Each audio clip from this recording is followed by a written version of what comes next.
सत्संगत जी प्रेम से कहना, सत्संगत एक धागे को अगर बीच में नहीं लाएंगे तो फिर तो बिखराव ही बिखराव है। फिर तो कभी भी हम उस अवस्था तक नहीं पहुंच पाएंगे जिस अवस्था के पहुंचने के कारण हमारा भी उद्धार हो जाए, हमारे दोनों जहान संवर जाएं और जिसके कारण हम एक साधन बन जाएं इस धरती के वातावरण को सुंदर रूप देने के लिए, इसको एक सुखद रूप देने के लिए। इस तरह से ये संतों महात्माओं की भावनाएं ये हमेशा से इसी के ऊपर आधारित रही हैं और इसी का ही प्रचार प्रसार करने वाले ही सच्चे मायने में वो हमारे परम हितैषी होते हैं, जो इस तरफ हमें अग्रसर करते हैं और जो हमारी भेद वाली दृष्टि बनाने में को और मजबूती देते हैं। यानी कि हमारी जड़ों में अमृत भरने की बजाय उन जड़ों में और विष घोल रहे हैं, और अगर पत्तों के ऊपर भी पानी देने की बजाय तेजाब डाल रहे हैं तो समझ जाएं वो हमारे हितैषी नहीं हैं। वो हरगिज़ हमारा पार उतारा नहीं करना चाहते हैं। वो हमें डुबोने के सामान हमें दे रहे हैं कि हम ये सामान जुटाते रहें और अपने अंत का, अपने पतन का हम भी कारण बन जाएं। तो इस तरह की नासमझियाँ ये इंसानों से हो रही हैं और इसीलिए महापुरुष कहते हैं कि ब्रह्म ज्ञानियों का संग कर लें, ऐसी संगति कर लें ताकि वाकई हमारा उद्धार हो जाए, हमें वो दृष्टि मिल जाए, एक रोशनी आ जाए हमारे जीवन में, एक समझ ऊंची हमें हासिल हो जाए, तो तब हमारा कल्याण हो जाएगा और लोक और परलोक ये दोनों ही संवर जाएंगे हमारे। तो वरना तो जिनके हाथों हम लग गए वो तो जो हमारा हश्र कर रहे हैं वो तो कर ही रहे हैं। प्यार का पाठ पढ़ाने के बजाय नफ़रत की भाषा हमें सिखा रहे हैं, नफ़रत ही हमें दे रहे हैं, और उनसे हम क्या समझते हैं कि बचाव होंगे या ये धरती स्वर्ग बन जाएगी या ये मुल्क मजबूत हो जाएगा, ऊंचाइयों को छू जाएगा। ये हरगिज़ संभव नहीं है। ये तो वही बात जो शायर का शेर वो भी कई दफ़ा दास ने दोहराया कि अहले दानिश को इसी बात की हैरानी है कि शहर कागज़ का शोलों की निगहबानी है। कि कागज़ का शहर हो और शोलों की निगहबानी हो, वो तो खुद ही जला डालेंगे, वो शोले ही जला डालेंगे कागज़ के शहर को। वो काहे की निगहबानी करेंगे, वो खुद ही आग हैं। तो अहले दानिश को, जो दानिशमंद होते हैं, जो सज्जन होते हैं, जो सूझवान होते हैं, वो ऐसी दशा को देखकर पीड़ा होती है उनके मन में कि आखिर ये धर्म और मज़हब वाले ये खुद शोले बने हुए हैं, तो ये तो खुद जलाने का काम करेंगे, ये काहे की निगहबानी करेंगे। चोर और कुत्ता मिल गए तो पहरा किसका होया। तो कहने का भाव यही है कि इस प्रकार से ये बात समझने वाली है। इसलिए कहा है कि धर्म ग्रंथों को पढ़ें तो आंखें खोलकर पढ़ें, अपने दिमाग को खोलकर पढ़ें, आंखें मूंद करना चलते चले जाएं, एक भाव में ऐसे ही ना बहते चले जाएं। अवश्य ये मालिक ने हमें सोचने समझने की ताकत दी है जो अन्य योनियों को नहीं दी है। अन्य योनियों में कुछ मात्रा तक मालिक ने दी है, कुछ एक ऐसा एक दायरा है, उसी के अंतर्गत जितनी कि इंसानों को दी है उतनी नहीं दी है। तो इसलिए मालिक ने इतनी सोचने समझने की ताकत भी दी, लेकिन फिर भी ये नादानी इंसान बार बार कदम कदम पर करता चला जाए तो वाकई ही ये बहुत अजीब सी बात महसूस होती है और यही बहुत भारी पड़ जाती है इंसान के लिए। अगर जो बात समझने वाली है उसी को नहीं समझा, जिस हकीकत को देखने के लिए आंखें अगर खोली ही नहीं तो फिर ये इंसान के लिए भारी पड़ जाता है। तो इसलिए इंसानों को ही ये चेतावनी ये बार बार ये दी जाती है, ये जागृति दी जाती है कि इंसान इस बात को समझें और वाकई उस मार्ग पर चल निकलें जो मार्ग मानवता का मार्ग है, जो प्रेम का मार्ग है। तो यही प्यार, यही प्रेम का जिक्र केवल कोई लैला मजनू या हीर रांझा की बात नहीं, ये केवल ताजमहल के बनने के पीछे वो प्यार की बात नहीं, ये प्यार मानव का मानव के प्रति, ये प्रेम हर किसी के प्रति एक, ये प्यार हर हृदय में घर कर जाए, ये प्रेम रोम रोम में रच जाए। प्रेम प्याला जो पिए शीस दक्षिणा दे, लोभी शीस ना दे सके नाम प्रेम का ले। ये प्रेम ऐसी धारा कि प्रेम प्रेम हर कोई कहे, प्रेम न जाने कोय, 8 पहर बहता रहे प्रेम कहाए सोए।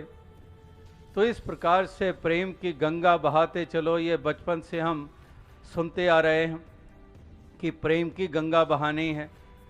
प्रेम में ही अपने रोम रोम को हमने रचा लेना है, रंगा लेना है। इस प्रकार से हम प्रेम में हो जाएं।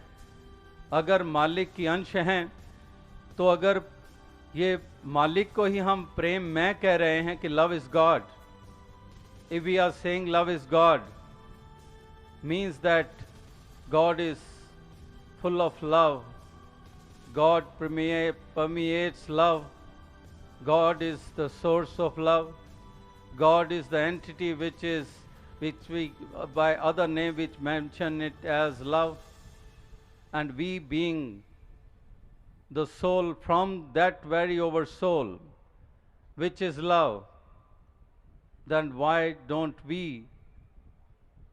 make our entity as such that is love? Why don't we be recognized as love?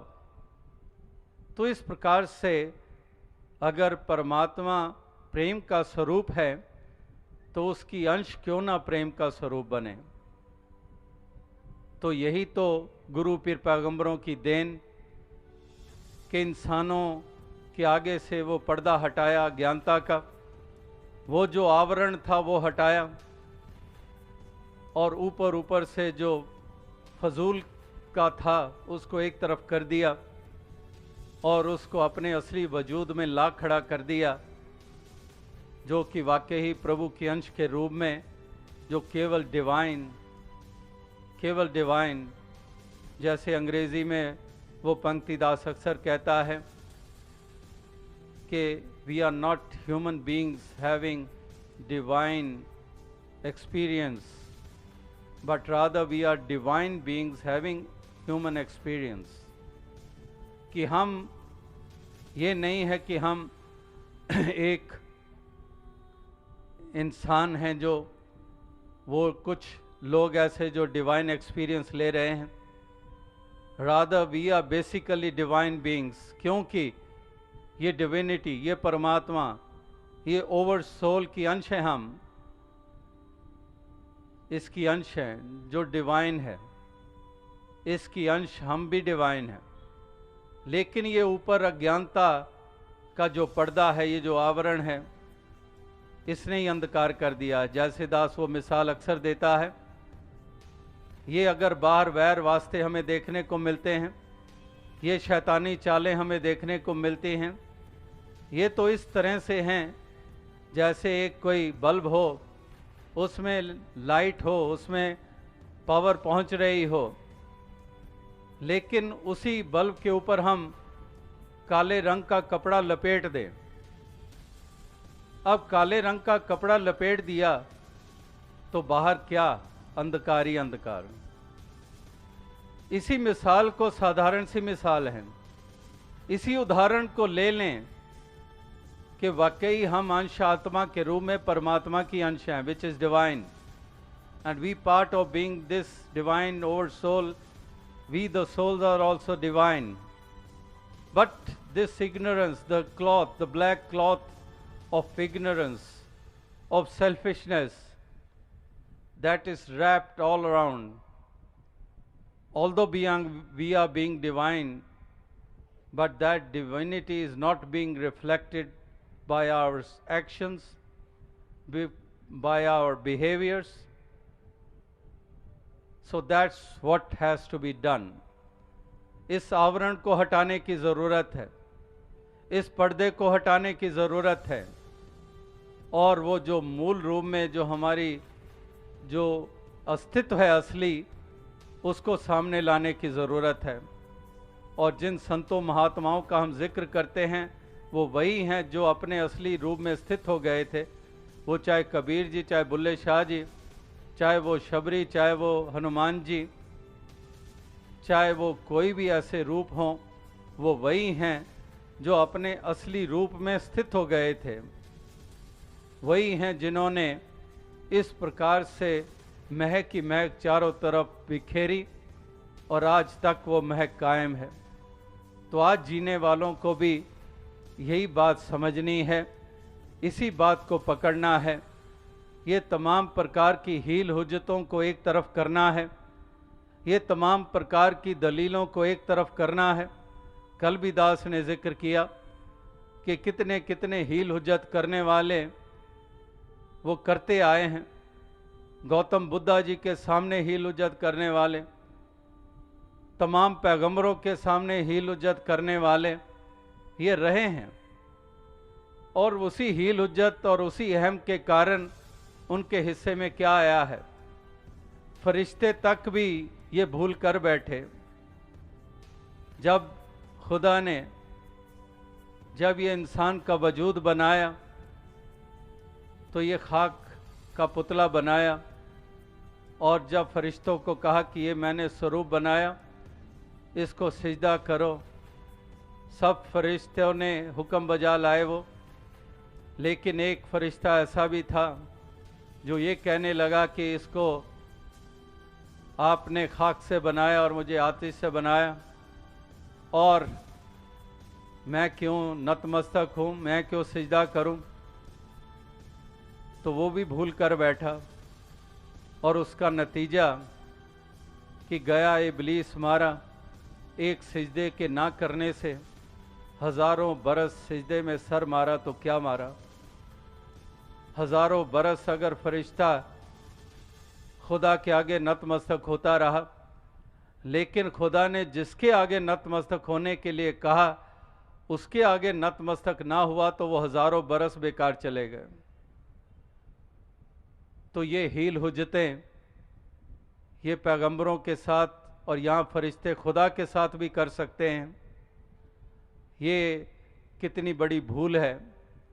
ये बार बार महापुरुष अनेकों ढंगों से ये समझाते हैं। तो इस प्रकार से ये दलीलें और ये हुज्जतें ये इंसान को ये भी कारण बन जाते हैं।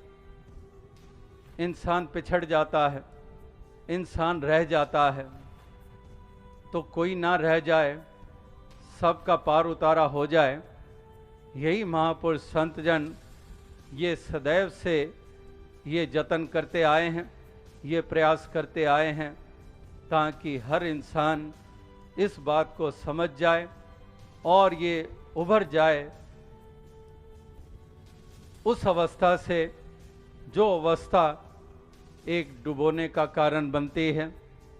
ये उस अवस्था में आ जाए जो कि एक पार उतरने की वाली अवस्था है, जो यहाँ पर भी बड़ाई मिले और दरगाह में भी मोक्ष द्वार प्राप्त हो जाए। तो ये एक संतों महात्माओं के एक मंतव्य रहे हैं, ये मकसद रहे हैं।